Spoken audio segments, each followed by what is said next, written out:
प्रत्युष वेला में प्रभु को निर्वाण का लाभ हुआ है। निर्वाण का जो लाभ होता है, लाभ के लिए लोभ को समाप्त करना होता है। जब तक लोभ पलता है तब तक वह मोक्ष का लाभ नहीं हो सकता। मोक्ष का स्वरूप क्या है, इसका विश्लेषण आगम ग्रंथों में प्राप्त होता है। निष्कलंकम निराबाधम सानंदम स्वस्वभावजम वदन्ति योगिनो मोक्षम विपक्षम जन्म संततेः। इस प्रकार एक कारिका मिलती है। कलंक अर्थात पाप, उसका अभाव होना चाहिए। उसके बिना बाधाएं आती रहती हैं। निराबाध सुख का अनुभव करना चाहो तो पहले कलंक को समाप्त करना चाहिए। आत्मा अनंत काल से कलंकित रही है मोह कर्म के उदय के कारण, इसलिए उसको समाप्त करना अनिवार्य सिद्ध होता है। उसके बिना मोक्ष सुख का अनुभव बिना बाधा के संभव नहीं है। इसलिए निष्कलंकम निराबादम सानंदम वही आनंद सहित सुख माना जाता है। वर्तमान में अथवा संसार दशा में जो कुछ भी आनंद होता है वह तुलनात्मक दृष्टि से आनंद होता है। अतुलनीय जो आनंद आएगा वह संसार अवस्था में संभव नहीं है। इसलिए सानंदम स्वस्वभावजम, और वह आनंद जो आता है अपने स्वभाव से ही उत्पन्न होता है। वैभाविक जो दशा है उस दशा में जो कुछ भी आनंद की अनुभूति होती है वह कर्माधीन होने के कारण वह शाश्वत नहीं मानी जाती। वह सुख की अनुभूति शाश्वत संभव नहीं। आपको शाश्वत चाहिए क्या अशाश्वत चाहिए? महाराज हमें तो शाश्वत चाहिए। शाश्वत चाहिए तो पहले लोभ को समाप्त कर लो। लगभग 7 बजे यहाँ पर मंच पर आया और प्रभु को मोक्ष होता हुआ देखने को हमें मिला। उसके बाद उसमें जो आनंद का अनुभव हुआ वह अलौकिक आनंद है। भले ही परोक्ष रूप से हुआ यह अलग वस्तु। उसके बाद जो बोलियां चलती रही उसमें आप लोगों को आनंद आया, लेकिन सुनते हुए हमें भी थोड़ा बहुत आनंद इसलिए आ रहा था क्योंकि आप लोगों का मोह लोभ समाप्ति की ओर है, तो उससे तो प्रसन्नता तो होती ही है। लेकिन बहुत धीमे धीमे बोली बढ़ती जा रही थी, कोई बाधा नहीं। किंतु यह सानंदम स्वस्वभावजम कहा, स्वभाव से उत्पन्न होने वाला जो सुख है वही सुख और शांति है। आत्मिक सुख भिन्न है। शारीरिक और मानसिक जो शांति है वह शांति तात्कालिक है, वह पराधीन है, स्वाधीन नहीं है। इसलिए स्वाधीन सुख को प्राप्त करने के लिए यह उपक्रम है, यह साधना है। किसने कहा? वदन्ति योगिनो मोक्षम। योगियों ने मोक्ष का स्वरूप कहा है और एक विशेषण और दिया है, विपक्षम जन्म संततेः। संसार की परंपरा से यह ठीक विपरीत स्वभाव वाला यह मोक्ष माना जाता है। बंधन से मुक्ति, मोक्ष में किसी भी प्रकार से बंधन का अनुभव नहीं होता। पूरी तरह से जो स्वतंत्रता का अनुभव होता है वह बंधन के अभाव में होता है। बंधन किसको इष्ट है? किसी को भी इष्ट नहीं है, किंतु संसारी प्राणी बंधन को अच्छा मानता है। इसी का नाम संबंध। एक दूसरे को जोड़ना, जोड़ना छोड़ो, बहुत जोड़ दिया है, अब जोड़ना नहीं। जो जुड़ा हुआ है उसको छोड़ने के लिए अपने को साधना की आवश्यकता पड़ती है। बड़ा विस्मय जैसा लगता है कि अनंत काल से संसार में परिभ्रमण करता हुआ जीव आया है, इसके उपरांत उनको जो दिशाबोध मिला है वो उस दिशा की ओर आगे बढ़ते गए, कोई साथ नहीं आता है।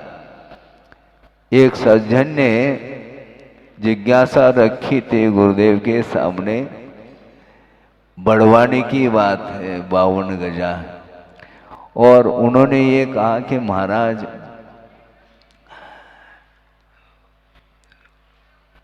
मोक्ष मार्ग की बात आप करते हैं, तो मोक्ष मार्ग में कोई चलना चाहता है तो कोई साथी रहेगा क्या? नहीं है, साथी भी नहीं और सारथी भी नहीं। और यहाँ ध्यान रखो, सारथी की बोली बोल रहे थे, यहाँ पर साथी संगाती की बात मत करो। गुरुदेव ने ये कहा कि मोक्ष मार्ग समूह का नाम नहीं है। आप एक दूसरे के पीछे चलना चाहो, वो आगे बढ़ेगा तो मैं आगे बढ़ूंगा, वो पीछे जाएगा तो उनके साथ हम पीछे जाएंगे, क्योंकि बहुत दिन का संबंध है महाराज, हम कैसे छोड़ेंगे इसको। तुम छोड़ना चाहो तो ठीक है, किंतु जो जाना चाहेगा वो छोड़ करके चला जाता है। सोचो, विचार करो, महावीर भगवान को भी निर्वाण का जो लाभ हुआ था वह प्रत्युष वेला में, दिवाली जिसको बोलते हैं, कोई उठ नहीं पाए और उसके पहले वो निकल गए, यहाँ से कट गए। तुम आना हो तो ठीक है, नहीं तो आपके साथ आपके संगति में रहते रहते अनंत काल व्यतीत हुआ है, इसलिए साथी ठीक नहीं है। एकाकी होकर के साधना की जाती है। एकाकिना तपो ऐसा कहा। तप जो होता है वह एक दूसरे के साथ संबंध जोड़ करके तप नहीं होता है। तप एकांत में होता है, समूह के साथ नहीं। भीड़ के बीच में बैठ करके हम लोग ध्यान करने वाले ध्यान केंद्र खोल रहे हैं। थोड़ा एकाकी होकर के रहो तो समझ में आ जाएगा कि क्या होता है। कई बार ये अनुभव होता है। अनुभव क्या, लोग कहते हैं कि महाराज आप जब तक रहते हैं तो आनंद आता है, चहल पहल बनी रहती है, और आप चले गए तो अभी भी लाका भवन सूना सूना लगता है, ऐसा कई लोग कहते हैं। अब सोचो, सूना सूना क्या है। हमने उनको ये कहा कि देखो, लाडगंज में प्रतिदिन हम दर्शन के लिए जाते थे मंदिर में, वहां पर चहल पहली तो है, लेकिन महाराज आप चले जाएंगे तो भगवान के पास जाना भी हमें, वहां पर भी अकेलापन महसूस होता है। अरे अकेलापन तो अच्छा है, कोई डिस्टरबेंस नहीं होता उसमें, अकेले रहना चाहिए। एकांत में रहने से चिंतन अपने आप बनता चला जाता है, स्वरूप की ओर दृष्टि अपने आप चली जाती है, किंतु स्वरूप में ठहरना बहुत कठिन होता है, क्योंकि कोई है ही नहीं। एक व्यक्ति ने कहा कि महाराज दुनिया तो एक तरफ चली जा रही है, आप अकेले रह जाएंगे तो आपके साथ कौन रहेगा। हमने उनको कहा कि ध्यान रखो, तुम दुनिया एक तरफ हो रही, तुम चले जाओ महाराज, फिर आप अकेले आपका कैसा मन लगेगा। देखो ध्यान रखो, अनंत सिद्ध परमेश्वर हमारे साथ में है। उत्पन्न हुआ है तो उसका विनाश होना अनिवार्य है, इसमें कोई भी अपवाद नहीं है। इसलिए संयोग वियोग के लिए कारण होता है, इसलिए संयोग ठीक नहीं। क्योंकि संयोग मूला जीवेन प्राप्ता दुख परंपरा, जो दुख की परंपरा प्राप्त की है संसारी प्राणी ने, उसमें एकमात्र संयोग ही है। और संयोग एक में नहीं होता, दो में ही संयोग होता है। साथी अनंत काल से वह साथी बना रहा कौन? शरीर, और कुछ नहीं। शरीर यदि नहीं है तो कोई भी किसी को कुछ दिखाई नहीं देखा। बड़े विचित्र दशा है। ये सारे जो परमाणु हैं, वर्गनाएं हैं, जिनके माध्यम से शरीर की रचना हुई है, वो सारे परमाणु यदि बिखर जाए तो कोई भी पर्सनालिटी देखने में नहीं आएगी। कैसा लगेगा? बड़ा विचित्र है। इसके उपरांत में जो रागी मोही रहता है तो उसको वही अच्छा लगता है। इसलिए जहां आपको जो अच्छा लगता है वहां पर रहो, कौन मना करता है। किंतु जिसको वैराग्य हुआ है वह सोचता है कि हमें अब हवेली वगैरह अच्छी नहीं लगती, पहले बनाने में तो अच्छा लगता है। बड़े बड़े भवन बनाने में अच्छा लगता है, और मान लो भूकंप से ढह जाए तो फिर अच्छा नहीं लगता। इसलिए भूकंप आने के पहले हम वहां से निकल जाए तो ज्यादा सुरक्षित निकल जाएंगे। सुरक्षित निकल जाएंगे। कभी भी किसी भी समय किसी भी निमिष से कोई भी घटना घट सकती है।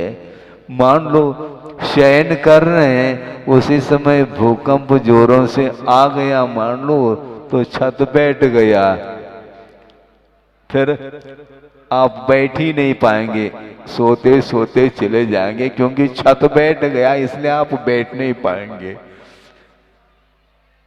रात के 12 बजे मान लो घटना घट गई, कौन परिवार सहित एक साथ अकाल मरण को प्राप्त करते हैं। तो ये किसका, इसको बोलते हैं संयोग है। इसलिए संयोग अच्छा नहीं है।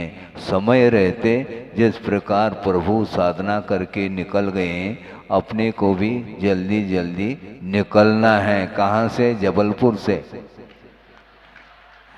देखो आप लोग तो जबलपुर में रहेंगे आप, किंतु अपना कोई ठिकाना नहीं।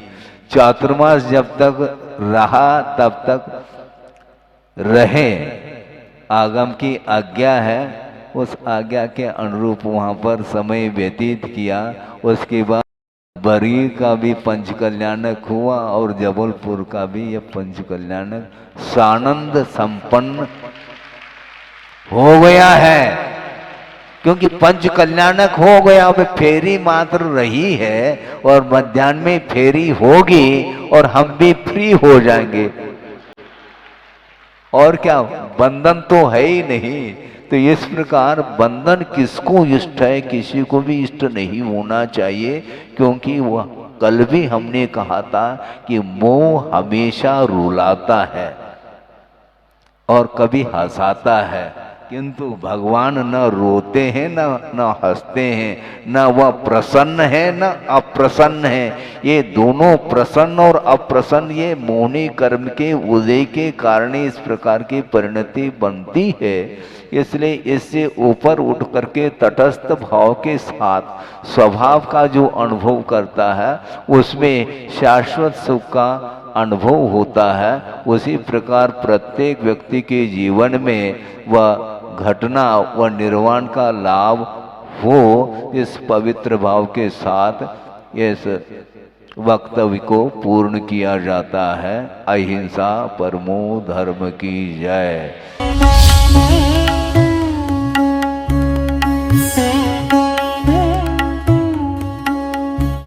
प्रत्युष वेला में प्रभु को निर्वाण का लाभ हुआ है।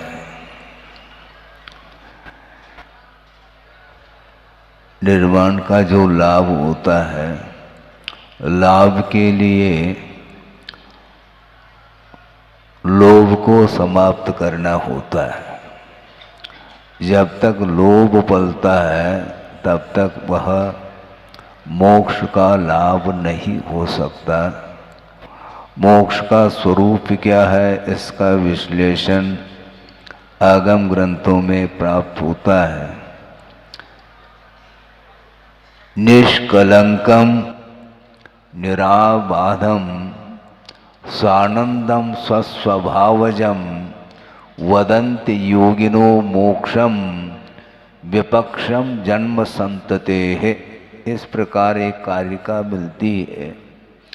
कलंक अर्थात पाप, उसका अभाव होना चाहिए, उसके बिना बाधाएं आती रहती हैं। निराबाध सुख का अनुभव करना चाहो तो पहले कलंक को समाप्त करना चाहिए। आत्मा अनंत काल से कलंकित रही है मोह कर्म के उदय के कारण, इसलिए उसको समाप्त करना अनिवार्य सिद्ध होता है। उसके बिना मोक्ष सुख का अनुभव बिना बाधा के संभव नहीं है।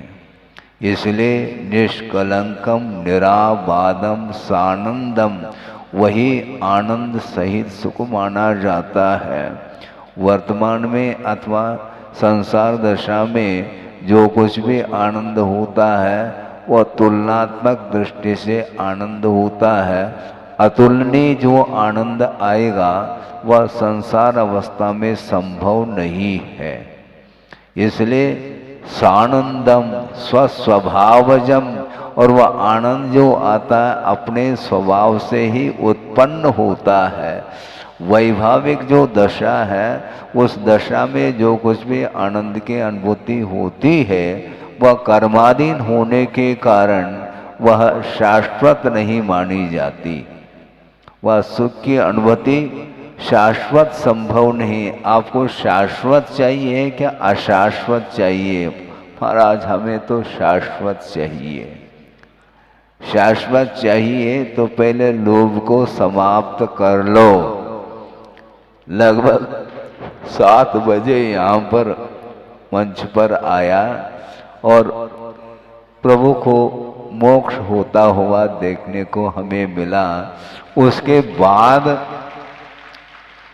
उसमें जो आनंद का अनुभव हुआ वह अलौकिक आनंद है। भले ही परोक्ष रूप से हुआ ये अलग वस्तु।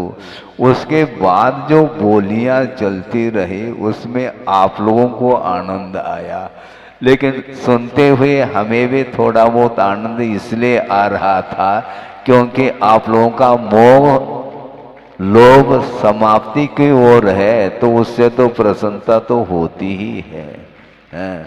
लेकिन बहुत धीमे धीमे बोली बढ़ती जा रही थी, कोई बाधा नहीं। किंतु यह सानंदम स्वस्वभावजम कहा, स्वभाव से उत्पन्न होने वाला जो सुख है वही सुख और शांति है। आत्मिक सुख भिन्न है। शारीरिक और मानसिक जो शांति है वह शांति तात्कालिक है, वह पराधीन है, स्वाधीन नहीं है। इसलिए स्वाधीन सुख को प्राप्त करने के लिए यह उपक्रम है, यह साधना है।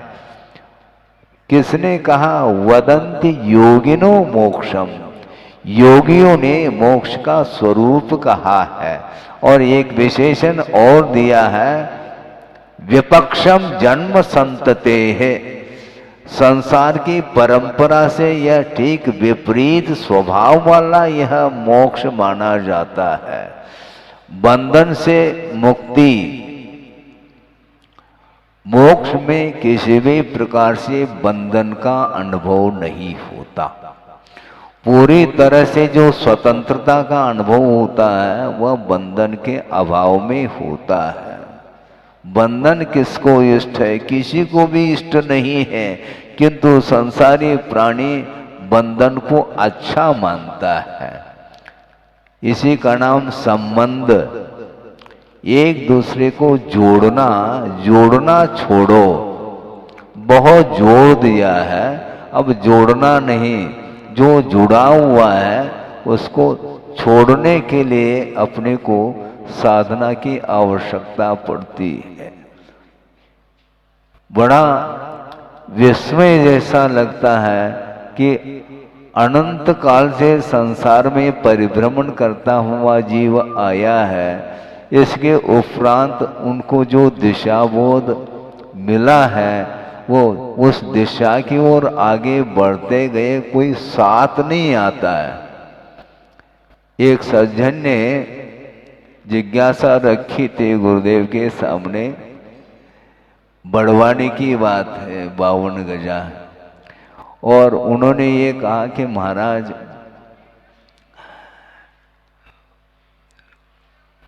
मोक्ष मार्ग की बात आप करते हैं तो मोक्ष मार्ग में कोई चलना चाहता है तो कोई साथी रहेगा क्या? नहीं है, साथी भी नहीं और सारथी भी नहीं हो। हमारे यहाँ ध्यान रखो, सारथी की बोली बोल रहे थे, यहाँ पर साथी संगाती की बात मत करो। गुरुदेव ने ये कहा कि मोक्ष मार्ग समूह का नाम नहीं है। आप एक दूसरे के पीछे चलना चाहो, वो आगे बढ़ेगा तो मैं आगे बढ़ूंगा, वो पीछे जाएगा तो उनके साथ हम पीछे जाएंगे, क्योंकि बहुत दिन का संबंध है महाराज, हम कैसे छोड़ेंगे इसको। तुम छोड़ना चाहो तो ठीक है, किंतु जो जाना चाहेगा वो छोड़ करके चला जाता है। सोचो, विचार करो, महावीर भगवान को भी निर्वाण का जो लाभ हुआ था वह प्रत्युष वेला में, दिवाली जिसको बोलते हैं, कोई उठ नहीं पाए और उसके पहले वो निकल गए, यहाँ से कट गए। तुम आना हो तो ठीक है, नहीं तो आपके साथ आपके संगति में रहते रहते अनंत काल व्यतीत हुआ है, इसलिए साथी ठीक नहीं है। एकाकी होकर के साधना की जाती है। एकाकिना तपो ऐसा कहा। तप जो होता है वह एक दूसरे के साथ संबंध जोड़ करके तप नहीं होता है। तप एकांत में होता है, समूह के साथ नहीं। भीड़ के बीच में बैठ करके हम लोग ध्यान करने वाले ध्यान केंद्र खोल रहे हैं। थोड़ा एकाकी होकर के रहो तो समझ में आ जाएगा कि क्या होता है। कई बार ये अनुभव होता है। अनुभव क्या, लोग कहते हैं कि महाराज आप जब तक रहते हैं तो आनंद आता है, चहल पहल बनी रहती है, और आप चले गए तो अभी भी लाका भवन सूना सूना लगता है, ऐसा कई लोग कहते हैं। अब सोचो, सूना सूना क्या है। हमने उनको ये कहा कि देखो, लाडगंज में प्रतिदिन हम दर्शन के लिए जाते थे मंदिर में, वहां पर चहल पहली तो है, लेकिन महाराज आप चले जाएंगे तो भगवान के पास जाना भी हमें, वहां पर भी अकेलापन महसूस होता है। अरे अकेलापन तो अच्छा है, कोई डिस्टरबेंस नहीं होता उसमें, अकेले रहना चाहिए। एकांत में रहने से चिंतन अपने आप बनता चला जाता है, स्वरूप की ओर दृष्टि अपने आप चली जाती है, किंतु स्वरूप में ठहरना बहुत कठिन होता है, क्योंकि कोई है ही नहीं। एक व्यक्ति ने कहा कि महाराज दुनिया तो एक तरफ चली जा रही है, आप अकेले रह जाएंगे तो आपके साथ कौन रहेगा। हमने उनको कहा कि ध्यान रखो, तुम दुनिया एक तरफ हो रही, तुम चले जाओ महाराज, फिर आप अकेले आपका कैसा मन लगेगा। देखो ध्यान रखो, अनंत सिद्ध परमेष्ठी हमारे साथ में है, हम अकेले कैसे रहेंगे है? अकेले कैसे रहेंगे। अनंतानंद सिद्ध परमेष्ठी है, सिद्ध की आराधना करते करते अपने को शुद्ध होना है, हमें प्रसिद्ध नहीं होना, ये ध्यान रखो। वर्ल्ड फेमस, हाँ ठको रखो तुम विश्व में फेमस। ये फेमस क्या है ये है? तीन लोग के नाथ हैं, उनसे और कौन प्रसिद्ध है हमें बताओ। हमें प्रसिद्धि नहीं चाहिए, हमें सिद्धि चाहिए। इस प्रकार गुरुदेव का बार बार कहना रहता था। इसलिए लक्ष्य को जो जिसने बांध लिया, अब किसी की ओर उसकी दृष्टि नहीं जाएगी। यहां तक कहा है कुंद कुंद स्वामी ने, जो साधना करने वाला साधक होता है वह श्रवण के बीच में भी ज्यादा वार्तालाप में वह नहीं रहता। निबद्धम न इच्छति कहते हैं, लगाव ठीक नहीं। हाँ, तत्व चर्चा करने की अपेक्षा से और वैयावृत्ति इत्यादि की अपेक्षा से थोड़े से संबंध आपस में उनका बना रहता है, किंतु इसके उपरांत वो एकाकी होकर के ही वह साधना करता है। संसार की परंपरा से यह विपरीत स्वरूप वाला यह मोक्ष तत्व है, उसको प्राप्त करने के लिए ही निरंतर महापुरुष साधना करते रहते हैं और साधना के फल स्वरूप उन्हें वह फल मिलता है। और आपके सामने सामने आपके बीच में से ही निकल गए और बोला ये जा रहा था कि सौधर्म इंद्र को भी दुख का अनुभव हुआ, क्योंकि आपके बीच से वो निकल गए। गर्भ कल्याण से लेकर के मोक्ष कल्याणक तक ये पांचों कल्याणक में वो उपस्थित रहे, इसलिए उनकी अनुपस्थिति उनको विकल्प के लिए कारण बन रही है। किंतु विकल्प करने से कुछ नहीं होगा, क्योंकि यह सिद्धांत है, उत्पन्न हुआ है तो उसका विनाश होना अनिवार्य है, इसमें कोई भी अपवाद नहीं है। इसलिए संयोग वियोग के लिए कारण होता है, इसलिए संयोग ठीक नहीं, क्योंकि संयोग मूला जीवेन प्राप्ता दुख परंपरा। जो दुख की परंपरा प्राप्त की है संसारी प्राणी ने, उसमें एकमात्र संयोग ही है। और संयोग एक में नहीं होता, दो में ही संयोग होता है। साथी अनंत काल से वह साथी बना रहा कौन? शरीर, और कुछ नहीं। शरीर यदि नहीं है तो कोई भी किसी को कुछ दिखाई नहीं देखा। बड़े विचित्र दशा है। ये सारे जो परमाणु हैं, वर्गनाएं हैं, जिनके माध्यम से शरीर की रचना हुई है, वो सारे परमाणु यदि बिखर जाए तो कोई भी पर्सनालिटी देखने में नहीं आएगी। कैसा लगेगा? बड़ा विचित्र है। इसके उपरांत में जो रागी मोही रहता है तो उसको वही अच्छा लगता है। इसलिए जहां आपको जो अच्छा लगता है वहां पर रहो, कौन मना करता है। किंतु जिसको वैराग्य हुआ है वह सोचता है कि हमें अब हवेली वगैरह अच्छी नहीं लगती। पहले बनाने में तो अच्छा लगता है, बड़े बड़े भवन बनाने में अच्छा लगता है, और मान लो भूकंप से ढह जाए तो फिर अच्छा नहीं लगता। इसलिए भूकंप आने के पहले हम वहां से निकल जाए तो ज्यादा सुरक्षित निकल जाएंगे। सुरक्षित निकल जाएंगे। कभी भी किसी भी समय किसी भी निमित्त से कोई भी घटना घट सकती है।